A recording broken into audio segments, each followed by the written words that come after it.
What's going on, everyone? It's Rich Haywood here from Bacon Ice Cream Productions and Team RTFC. It's time to talk some Evercade. And you know what that means. It's time for another episode of Evercast Extended Time. Yeah. So today, that's right, we're going to be talking some Evercade. We're also going to be talking some Evercade VS, newly announced as of Friday. And we talked about that on the Evercast over the weekend. But some of the stuff that we left out of the discussion was some of that heady stuff, like the real like nitty-gritty, down and dirty tech spec stuff. We were talking about it a little, me and Pete and Ed, and it was one of those things where it's like, all right, maybe it's an interesting topic, but maybe not for the Evercast, or, you know, like Pete doesn't seem to be really into like the down and dirty tech spec stuff, but I thought it might be interesting just to kind of do a little comparison and contrast for those that were actually like interested in what the differences are. And this isn't like a power versus the, like power of the handheld versus the VS kind of thing. That's not what this is. It's just simply running down the specs we might be able to know what to expect and then know what to speculate as to what the VS might be able to do that the Evercade cannot. And the answers might actually surprise you a little. So from what I've found, let's dig in and take a look at the specs. So first off, we've got the Evercade, right? So I might actually just put one up there, the Evercade. And just so I'm not holding this thing in my hand. So the Evercade itself has got a 1.2 gigahertz Cortex A7 processor. And what does that mean? It's basically a lightweight, mostly used for mobile devices, tablets, handhelds, and phones, ARM architecture processor. Now, I know that might be just a whole bunch of gobbledygook words that no one knows what that means.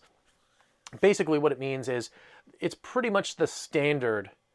It's the standard type of processor that is in everybody's pocket right now, right? If you got a mobile phone that's a smartphone, chances are that phone's got an ARM processor of some sort, and the Evercade just so happens to have the A7 version of that processor in it.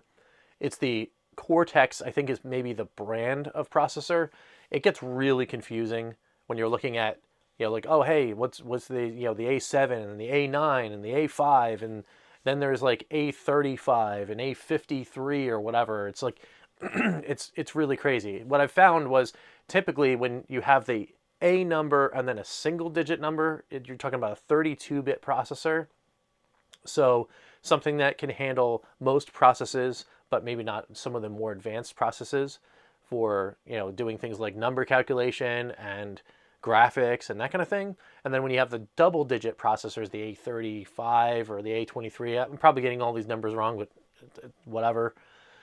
Those typically are 64-bit processors that are able to take more of those multi-threading kind of things and do a little bit more as far as the processing goes. Be able to access cache a little better, or be able to access RAM a little in a unique way that allows it to be a little more efficient, all those kind of things. But the main difference between the A7 and most of the others that I've researched is the fact that the A7 was built for not only power, but for efficiency. So that's how we're getting out of the 2000 milliamp battery that's in this thing. That's how we're getting such long battery life, because the power draw from the processor is actually lower than most other ARM processors. So that's how you can play your games for 4 or 5 hours before you got to charge this thing. So when designing that, that's a key element, right? If you're making a handheld and you're going to be on the go traveling, you don't want to be plugging this thing into a power brick or your car's USB port, or have to go find an AC power charging station somewhere to plug in every 2 hours. Because that makes the handheld part not so handheld, right? You're being tethered to a wall or a charger every 5 seconds. So that's kind of cool. And it shows that the team over at Blaze actually takes that to heart and goes, all right, well, maybe we could put this really rock solid, huge, heavy duty processor in here, but then you're going to turn it on and have to turn it off in like an hour. So it's this kind of like lens to what the Evercade's going to be able to do in the future, and then maybe what the Evercade VS might be able to do. But we'll get that in a second. So, of course, in the Evercade we have the things like the micro USB charging port and the mini HDMI port, which you already know about, and the lack of Wi-Fi connectivity. Now, the lack of Wi-Fi connectivity might also be one of those things that goes to power draw, right? So if you have a Wi-Fi card embedded inside of the chipset, then it may, in fact, based on what you can do in the firmware, be an always-on kind of Wi-Fi, which means it's always going to be looking for something, which means there's power draw, which means the battery life's going to go down. Maybe that was an instinctive choice by the team at Blaze to keep battery life higher so that we can be playing games longer. Because this is a single player experience in the Evercade, well, Wi-Fi wasn't necessarily that important. So if they just eliminated that possibility on the board, well, then you're eliminating a power draw that's unnecessary. So that's one of those things to kind of like keep in mind. And maybe that's why the VS then has the Wi-Fi built into it, because you're not worried about power draw when it's plugged into the wall all the time, because you're not going to be running around with your VS in your hand. So they might be able to put those convenience features into the VS to give you that stuff later. Something to think about, right? So anyway, I thought I might mention, this is all like from the Wikipedia, by the way, the stuff that I'm getting most of this from. It seemed that Blaze developed over 20 different versions of the D-pad on this thing. That's kind of cool, right? That they went and they tried probably maybe the 4-button kind of thing, the classic D-pad from maybe an NES controller, or the recessed 4-button D-pad from like a PSP, or the Vita. Maybe who knows, maybe they tried an analog stick or something at that point to do whatever. But over 20 different versions of the D-pad before settling on the final version that we got. And I'd think in my opinion, that's a rock solid D-pad. And of course it is based on that old classic and the classic Genesis, Mega Drive, and Sega Saturn controller D-pad, because they all had the same kind of, like slightly elevated, rocky, but precise kind of control scheme there. It feels good on the thumb, which is cool. Gives me kind of like a newfound respect for the Genesis and the Saturn controllers, because when I first had them in my hand, I thought they were a little too loose, because I had only ever played on an Atari joystick, and then at my friend's house I had an NES controller, and then later on I had the Master System controller, but the Master System D-pad is just kind of weird, right? It kind of mimics the NES controller, but it's like a square box. Actually, I think I got one right here. So you can see on here, I don't know if I can get it that close. You can see like the Master System pad is like this like square looking thing. So like it's kind of weird. Weird feel in your hand. But I mean, it is cool. I like it. put it on there. But it isn't this. It just isn't this. This is so much more superior. And the way that they have the recessed input points on the the controller itself.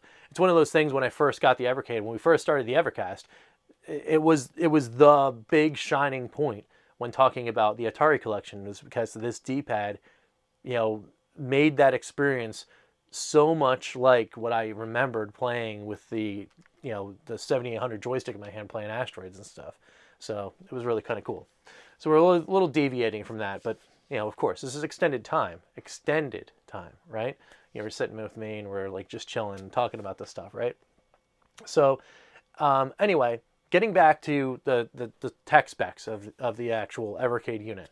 Once again, it's 1.2 gigahertz Cortex A7 processor, and then of course that mini HDMI puts out 720p, which is another key factor, because again, if you have another processor that's crunching those numbers to try to get it to 1080p, again, it's power draw. So that might have been a conscious choice from Blaze to kind of keep that stuff limited on the console. The console might be able to output, via firmware updating or something like that, a higher resolution.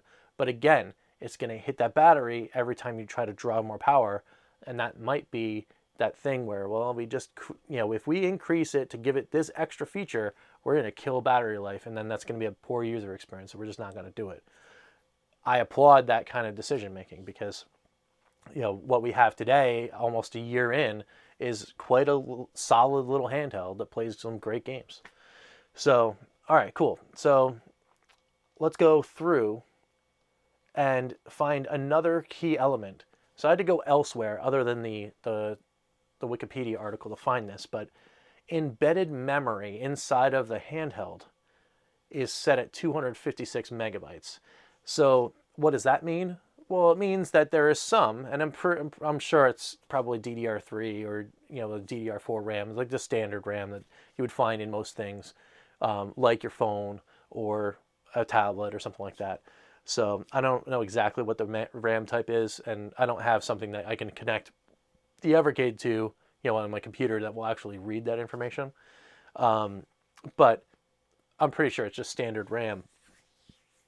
What that means, though, is that's enough to get the ROMs loaded from the cartridge in the environment, get the screen on, do all that calculation and make sure that the information from the inputs, your buttons and all that stuff, is getting that back and forth to the board and the ROM that's in there in your cartridge, and back with enough space, which is fine. It also gives you enough room when you're doing things like upgrading your firmware and that kind of stuff.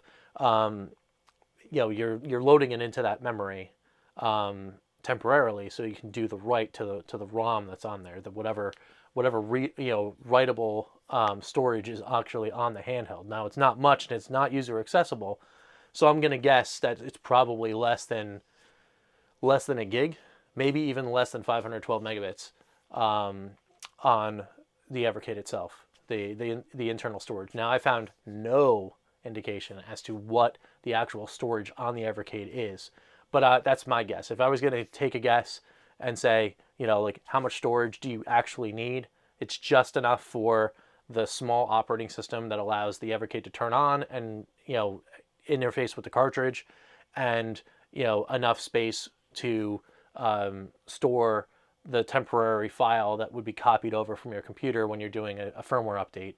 And you got to double it because you actually have to write the firmware to the device and then, clear the firmware once you're done.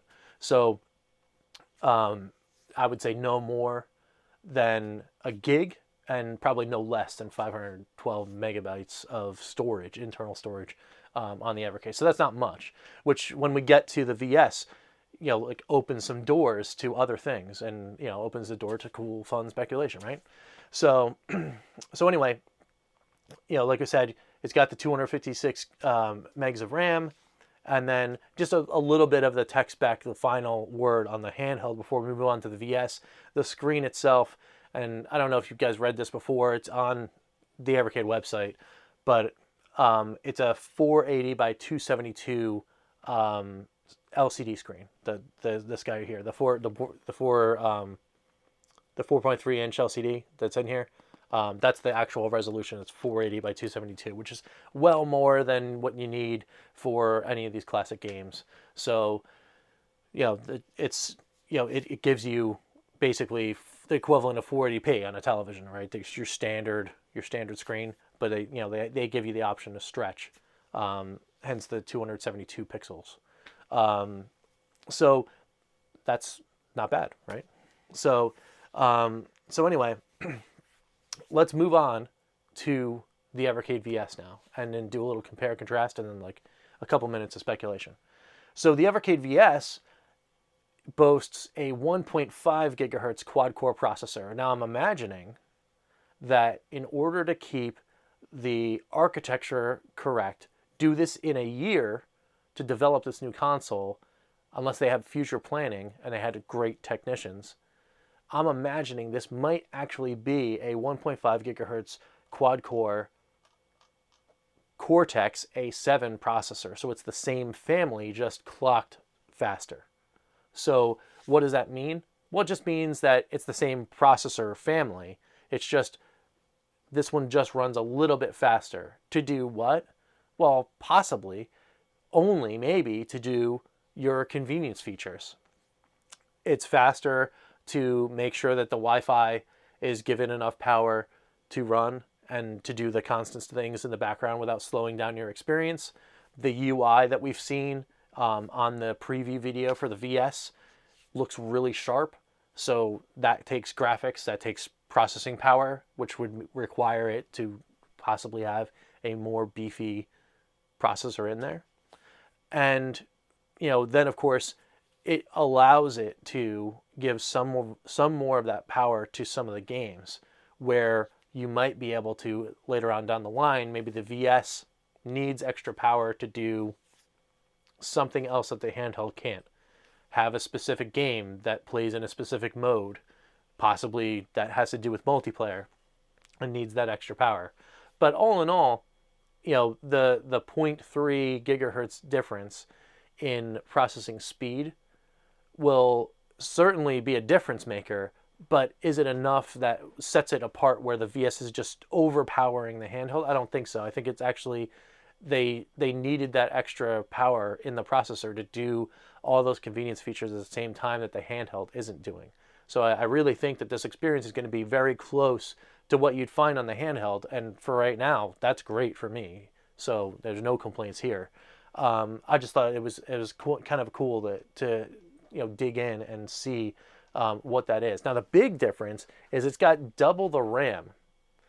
Now that would be at 512 megabytes of RAM versus the 256. I'm wondering, is it because it needs the extra space to process all of the inputs? Like maybe they need the better threading because there could be 4 inputs from the controllers, but you also have to know that the Evercade can be used as a controller, so maybe there's more processing that has to do with interfacing with the Evercade. So there's that. There's also the possibility that maybe that extra RAM is there for space for doing things like loading ROMs through RAM and the link cable back to the Evercade to do things like possibly upgrading your firmware on your Evercade through your VS. Now, that's not a feature that they said that it was going to be there right away, but that's very possible that could be something that we could see, and it is technically possible with the amount of RAM. And that brings me to the storage, which is 4 gigabits worth of internal storage. Now, that's a big, huge thing. I know Pete kind of got wide-eyed about that, and with good reason. I mean, with 4 gigs of storage, when we were talking about on the Evercade itself, like my speculation is that it's got no more than a gig at best, 512 at probably the least inside of the handheld itself. And that's just simply to hold the firmware. Well, you could do that very easily on the VS and be okay. So you could get all your firmware plus extra space for the Evercade's firmware plus something else, and okay, maybe you need 2 gig. What the extra 2 gigs of internal storage used for? Who knows? I mean, the Evercade VS overlay, the actual UI, will take some of that space, no question, because of the fact that it is a a vibrant kind of graphic user interface, way more advanced than on the Evercade itself, where you've just kind of got the simple colored background, and you've got your your JPEG or your PNG file that shows you the game, and then some text. The graphic interface on the Evercade VS is a lot more advanced, so that could be where all those assets live. So maybe based on your firmware that you have, maybe that firmware includes the pack of assets that is for every known and maybe every planned cart. Maybe they do a firmware update every time the cart is released because they download the assets from not the cart, but maybe from the firmware itself, and they need that extra space in case you're somebody like me and you buy literally every cartridge. So like maybe that's why they need the extra space, that 4 gig. It just gives them enough room where you're not going to run out of space to hold all of those assets. So that's kind of cool. And then of course, on the VS, you've got the Wi-Fi connectivity. So, again, that lends to maybe you need that extra processing power in order to have the Wi-Fi connectivity. It's got 1080p output.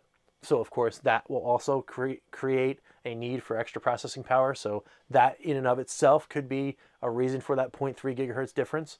It could also be a reason to add that extra RAM, that 512 RAM, so that you can have the extra buffer inside of the machine so that you're sending all those frames to your television in that upscaled manner.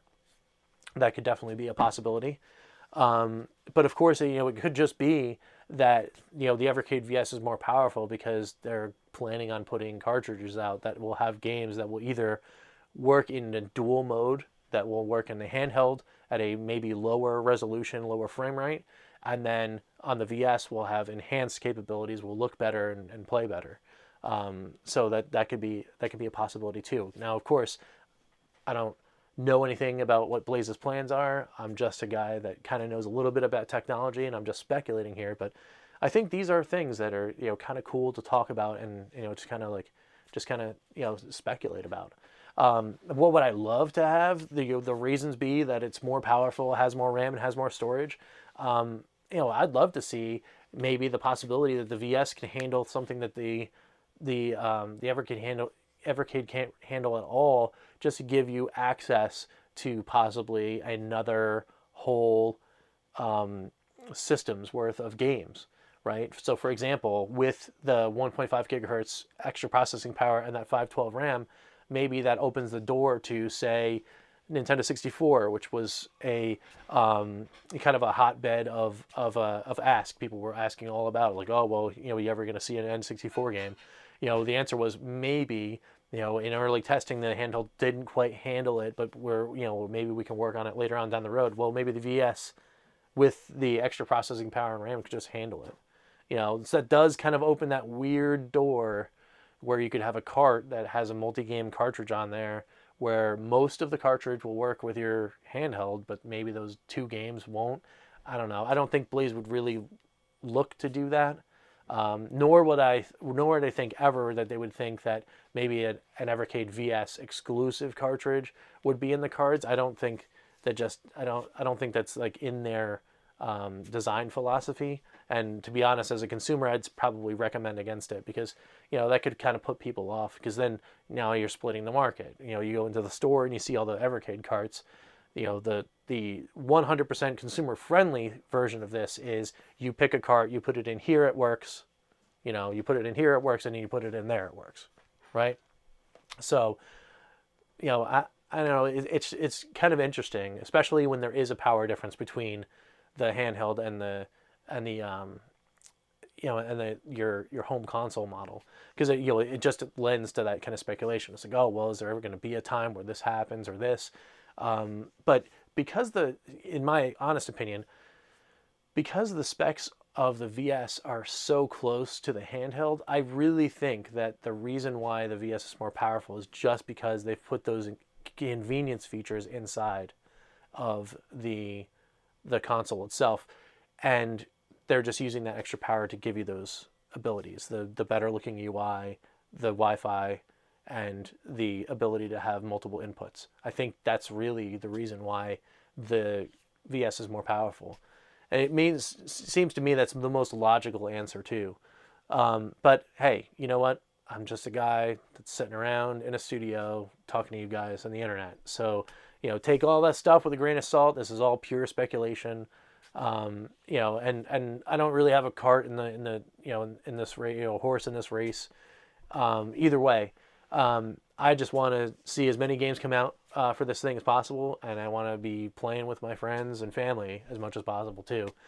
But I hope you guys liked this kind of like road down Evercade speculation, and if you did, hop down on those comments. Let me know.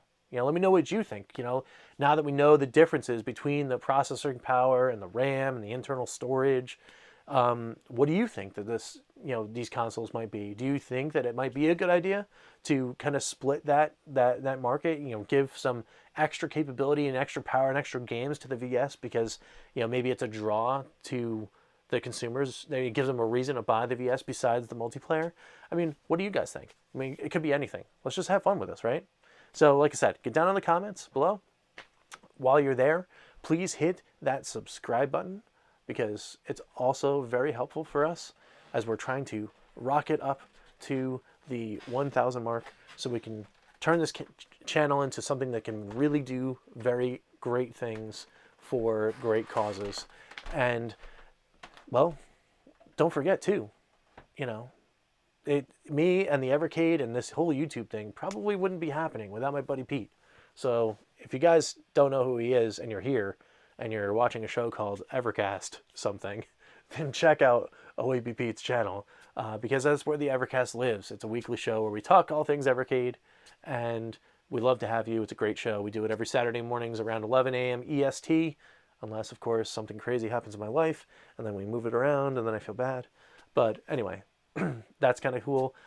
Check out also my buddy Retro Kill-9, who also is a member of the Evercast, and he has recently launched his new YouTube channel. He does awesome, cool, fun videos about all kinds of games on the Evercade. Just did one about City Connection that I thought was really fun, where he was like dressed up in like a driver's jacket and like some cool shades. It's a blast. He's having too much fun, and I think you guys should go and check him out about the Evercade. It's pretty cool. There's a whole bunch of other people that do some really strong work out there. There's the Evercade fans group on Facebook, which is awesome. There is the official Evercade group on Facebook.